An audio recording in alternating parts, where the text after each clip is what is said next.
dans les détails les plus poussés ba nit ñi tous les acteurs parce que lii nii du wax ak enseignants yi rek mais wax ak parents d'élèves bi la mais wax ak élèves bi la wax ak tous les acteurs de ce secteur là.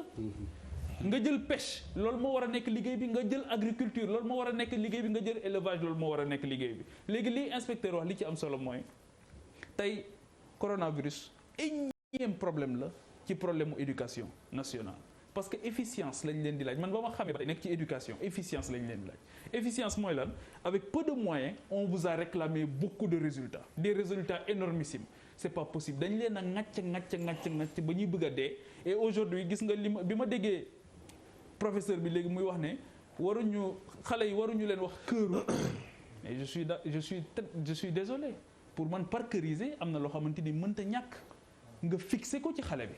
am na ci loo xamante ni mën nañu dem ci compréhension ak yeneen yi mais am na ay muy enfant yeeg mag yeeg yëpp. professeur université médecine xam na ci dara. dañuy dox di parkeriser buy bëgg a dee. donc encore une fois li nga doon wax léegi te sori woo ci préciser woo le fond de votre pensée par rapport ak recherche solution yi nga xam ne une solution africaine une solution sénégalaise pour man encore modestement. on n'a pas de solution sur quoi que ce soit. Aujourd'hui, on s'accommode par rapport ak li nga xamante ni moom la ñeneen ñi di trouver feneen ci loolu la ñuy accommoder et loolu moo tax quand j'ai regardé l'interview du professeur Moussa Thior je me suis dit mais ñun on est dans quel pays c'est-à-dire que lui c'est un chercheur boroom xam-xam la génn na xam xalaatam. Tout à fait. mais ma gis ñoo xam dañuy tirer ci kawam comme pas possible. Et des collègues yoo xamante ni peut-être aujourd'hui niveau bi ñu nekk rek.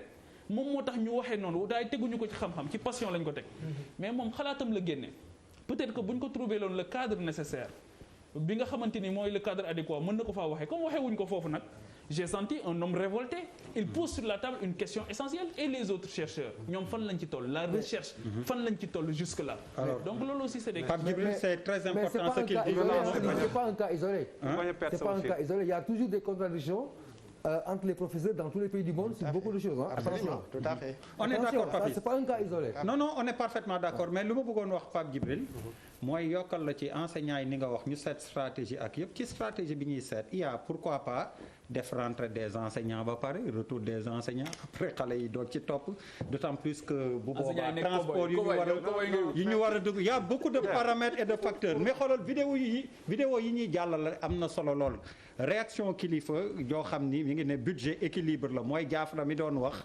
ñu budget bi donc équilibre recette la ak dépense dette salaire impôt ak douane donc yow nee nañ mënuñu réorienter loo xam ni amuñu ko ce serait illusoire arrêtons de penser que les dépenses de la dette doivent être réorientées ailleurs les recettes baissent du fait de l'absence d'activité justement nee na activité amul justement ñoom it recette bi nguur gi daan am mën ko fayee fii wala yu demee noonu mënul nekk donc d'où le débat qui se pose apprendre à vivre avec le virus pour reprendre justement les activités mais est-ce que mën na normal ou pas ça c'est un autre problème Malal depuis sànq ñi ngi wax balaa may dellu ci non Malal tey moom tu te caches tey moom da nga nëbbatu ci débat bi bëggoon naa c'est agréable d'écouter ay ca non je suis parfaitement bëggoon naa ñëwaat ci grand Wade oui Wade bëggoon naa ñëw ci grand Bouba rek par rapport ak les enfants actuellement grand lan Bouba rek waaw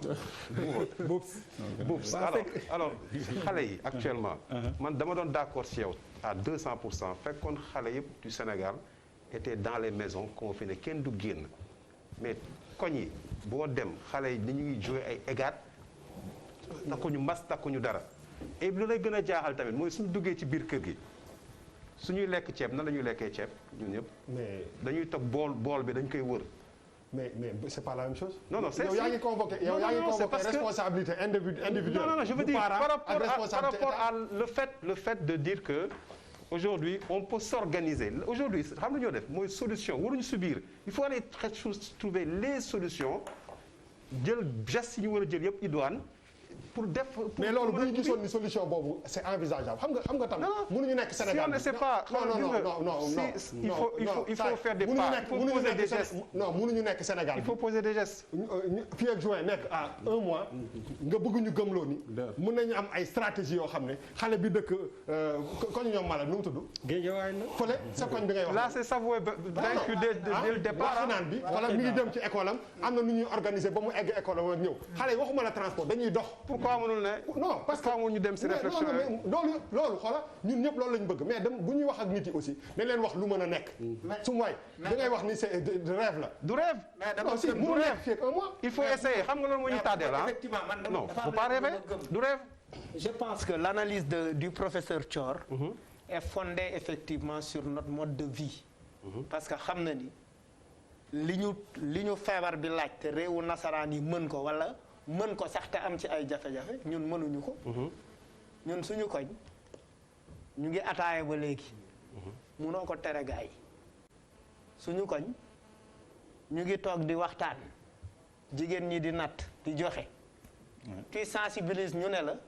fii yàllaa fi ne et tout à l'heure c'est toi qui le dis fii yàllaa fi ne ce qui veut dire que dafa am na benn grand defe naa grand wu Charles il a fait un bel article Jean-Pierre Correa mon oncle oui Jean-Pierre Correa il a fait un très bel article ci Facebook xaw ma ndax lire ngeen ko mu ngi ciy wax ni en fait ñun dañ dem ba ndeyale suñu bopp corona du ñu yegg ci virus bi pour wax la rek comment on banalise naka la ñuy banaliser corona c'est-à-dire corona bi daal jommal nañu na dem gaaw point final et puis on est dans la banalisation léegi nag li ñu war a taxaw xool mooy effectivement man gëm naa ni parce que la dernière émission bii passé wax naa ko fi nañ bàyyi sénégalais yi ñu génn parce que ñu ngi génn parce que ñu ngi ba tey ñu ngi surchargé affaire yi ba tey les lois sont violées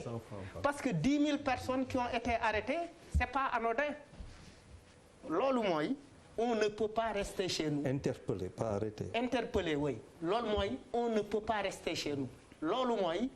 On va vers la recherche pour lu ñu mën a dundee au quotidien loolu mooy suñu doom yi ñu ngi football ci koñ yi di njol daaj di. et cetera yooyu yëpp ñu ngi koy défenser loolu la quoi parce que les enfants aussi dans certaines maisons on ne peut pas les confiner avec la famille parce que en fait finalement même le confinement est lourd le confinement est très lourd ah di nga jékki-jékki gis ku xool jabaram mbéj ko parce que oui wala ku xool sa jëkkër mbéj ko parce que en fait c'est très lourd comme nekkuñu loolu parce que nous avons l'habitude de vivre dehors. am ñaari jabar ak oui non parce que nous avons l'habitude de vivre dehors loolu mooy suñu life. Même nous avons l'habitude de discuter à haute voix. mais Malang. Nous avons oui mais si non mais dama ne. C'est grave ce que tu dis. Comment on améliore la prévention naka lañ koy gën a populariser est-ce que les éléments de communication mis en place est-ce qu'ils passent. Malal li ngay wax. non dama ne buuba d'accord est-ce que les éléments de communication est-ce que waruñu xoolaat parce que nous devons miser. mode de vie bi ngay expliquer du ñu naan. franchement bu doon débat bi. ah du foo leen bu doon débat bi Sénégal Bouba je vais te poser une question. Bouba mus nga am kosa. Moussa Malal non c'est une question. moom lay laaj. non Malal feebar la fi woon. feebar waga. non mais dañuy wokkatoo xeer. di ci def li moom wokkatoo xeer. def ko sa poche bi wokkatoo xeer. kosa xewoon na fi. Malal ba def si waay. ba def si waay. non yaa je vais venir à toi may ñu tuuti rek ñu régler suñu kii bi nii dama ne tey jii bu doon débat bi. dañuy wax débat bi ci naka la Sénégalais yi. en général. war a dundee ak situation bi ñu mën a wax. débat bi li ko junj mooy xale yi war a jàngi école. oui. yaa ngi may déglu xale yi war a jàng école xale bi war a jàng école loolu responsabilité état la te état man samay doom bu ñu génnee dem ci biti dem faw yi dem wala égaat wala dara loolu sama responsabilité la mais état mooy jël décision ne na xale yi jàng école xale yi dem jàng école ñu ne loolu am na ay tolof yu mu mën a indi surtout d'autant plus que ñu ngi si mois de ban mois lañ nekk mai. 1er mai tey la. oui voilà donc c'est 2 mai sax dugg nañ ci. donc pour te dire que mai ak juin dafa jege. nga xool suñu réew yi ni muy demee bu ñu wax xam nga lu may bañ. dañuy des fois dañuy am spécialiste yi bu ñu la expliquer tu as l'impression que problème mën nañ ko régler on n'a qu'à trouver des stratégies. professeur docteur monsieur l'enseignant. monsieur le professeur. stratégie boobu fii ak weer wi xam nga ni amuñu moyen yu trouver ko. oui léegi dama ne tey jii nii comme on est à un mois du mois de juin. wax fa dëgg yàlla pour man li doon gën a intelligent moom mooy que donnons-nous le temps avec fii ak 6 mois par exemple ñu ne nañ leen jéem a saytu xool